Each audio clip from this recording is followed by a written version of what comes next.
Welcome, Wild Cardinal Network. You're here with the head coach of the varsity football team, Coach Philip Rivers, and I'm also here with Mitchell Swanson. He's hosting it with me today. So, Coach, big game this week, Jackson. Um, First off, we're halfway through the season, and so we kind of have some halfway season stats. Swanee, you want to talk about some of the stats you like?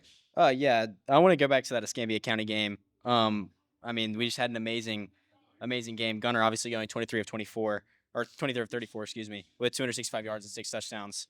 Then you also had Noah rushing for 167 yards with 2 touchdowns, and then Braden Smith really shine that game, having 7 receptions, 85 yards, and 2 touchdowns.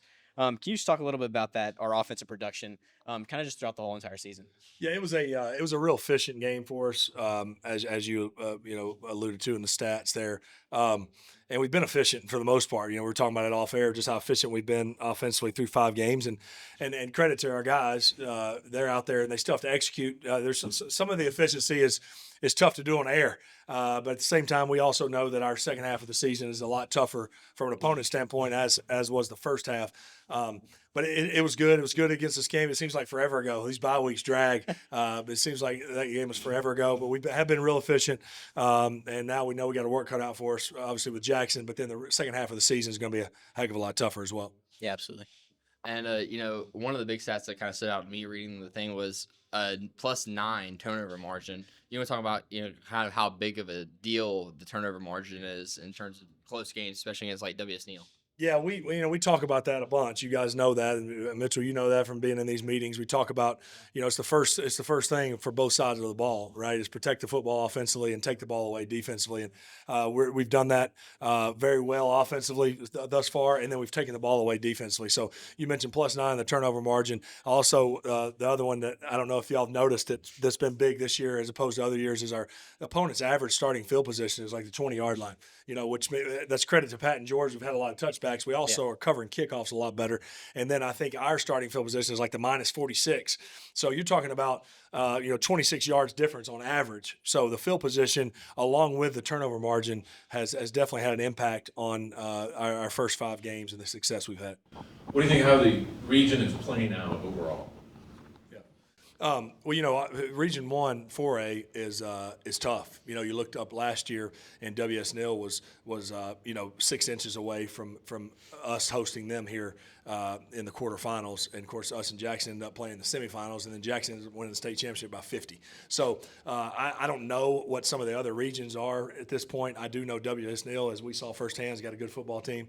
We know who Jackson is, and then Mobile Christian, it was 13-7 against Jackson, in the third quarter, and they kind of got away from them. They got a block punt, and then they kicked off and they ran it back for a touchdown. So it kind of got away from them. So Mobile Christian has always been a team that is tough, and so you never really know how this region is going to shake out. But what we know is we got Jackson with an opportunity this week to stay undefeated in the region, and we know if you win them all that you win the region. Yeah. So we do know that. But the reason I said that about the following week is win or lose, Mobile Christian is going to be a huge game, because if we find a way to beat Jackson, then you're playing Mobile Christian to continue to keep that 1 seed and to be a 1 seed throughout in the playoffs. If you lose to Jackson, you're battling the Mobile Christian to make sure you're battling to keep the 2 seed, and have a home playoff game instead of having to be on the road. So, and obviously we got Orange Beach there in week 9. So a lot left to be decided in the region. That's why we take them 1 game at a time, and it's an exciting one this week that I know a lot of people just around the area are excited about. I know a lot of colleges are going to be at the game. It's going to be a fun atmosphere, and it's one that we'll be fired up to be a part of. Now, Coach, obviously Jackson has a lot of firepower on offense.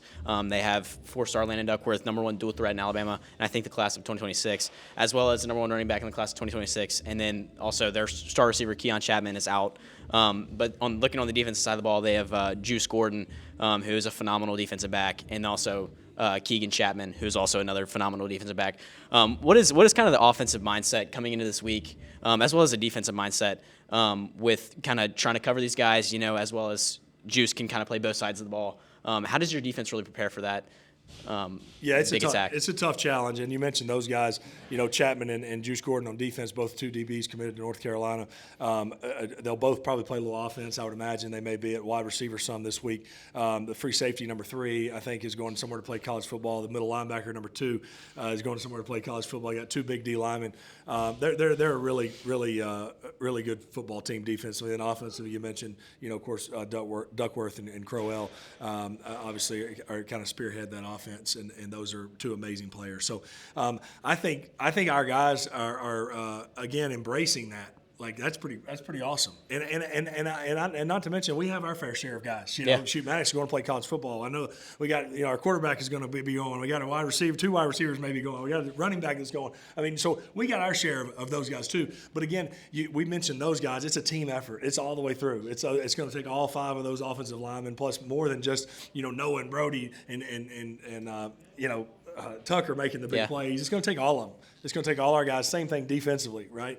Our linebackers have been playing really good this year. Nick's been flying around, and Cam and Abram and those guys, and so it's going to be a complete team effort. It is fun to talk about those guys and have the challenge of going to block them and tackle them and defend them, because again, those are the stories you talk about. Those are what you and your buddies are going to talk about, right? Those guys. Oh man, you're going to go watch them at South Carolina, and watch them at Alabama, and watch them at North Carolina. And that's fun. We played against. I remember playing against them in week 6. So those are things that are fun. I remember playing in a high school playoff game against Etowah back in 1998, I think it was 98 or 99, and the running back was Cadillac Williams.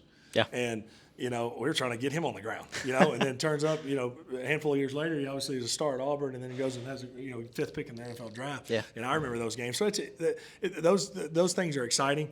It's a heck of a football team, as we know. They've won 2 in a row in track. They've won 2 in a row in basketball.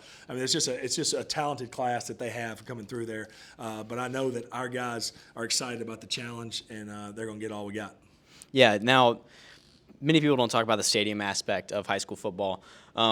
But when you go to the farm, it gets loud. There's kind of standing room only, and their band just plays the whole entire game, and it really makes for an electric atmosphere. How is kind of the team, what's kind of the team's mindset going into this game, blocking out the noise and trying to, I guess, just keep out all that crowd noise and all the hate coming from the stands and stuff like that? Yeah, I think our guys like it.